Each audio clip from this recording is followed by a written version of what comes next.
పూజ గదిలో దేవుడి పటాలకి విడిపూలు పెట్టాలన్నప్పుడు ఏంటంటే, అవి పెడుతూ ఉంటే పడిపోతూ ఉంటాయి. మనకు నచ్చినట్టుగా మనం డిజైన్ చేసుకుందామంటే అసలు పెడుతూ ఉంటేనే జారి పడిపోతా ఉంటాయన్నమాట. ఇంకా అలా కాకుండా ఇంకా మీకు ఈరోజు చెప్పబోయే చిట్కా ఏంటంటే చాలా యూజ్‌ఫుల్ అనమాట. ఈ వీడియో చూసిన వాళ్ళైతే ఖచ్చితంగా ఇంకొంతమందికి షేర్ చేయండి. అలాగే తెలిసిన వాళ్ళకి గూడా షేర్ చేయండి. ముందుగా ఏంటంటే ఒక రబ్బర్ బ్యాండ్ తీసుకోవాలి. కొంచెం టైట్‌గా ఉన్న రబ్బర్ బ్యాండ్ తీసుకొని ఆ ఫ్రేమ్‌కైనా సరే దేవుడి పటంకైనా సరే ఇలా ఈ చివరి నుంచి ఆ చివరి వరకు రబ్బర్ అయితే వేసేయాలి. వేసిన తర్వాత మనకి ఏ విధంగా డిజైన్ నచ్చుతుందో ఆ విధంగా మనకు జారిపోకుండా పూలేంటంటే అక్కడ మనం డిజైన్ చేసుకోవాలి.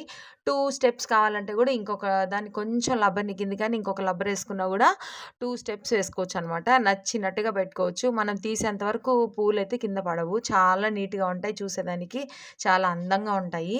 ఈ టిప్ ఇంతవరకు ఎవరైనా ట్రై చేసుంటే కామెంట్ చేసేయండి. ట్రై చేయని వాళ్ళైతే ఇమ్మీడియేట్‌గా ట్రై చేసేయండి. చూసేదానికి ఎంత చక్కగా ఉంది చూసారా? దేవుడి పటాలకే కాదండి ఎటువంటి ఫ్రేమ్స్‌కైనా మనం పూలు పెట్టాలంటే ఇలా అయితే ట్రై చేయండి. ఇలాంటి వీడియోస్ కోసం నా ఛానెల్ అయితే సబ్స్క్రైబ్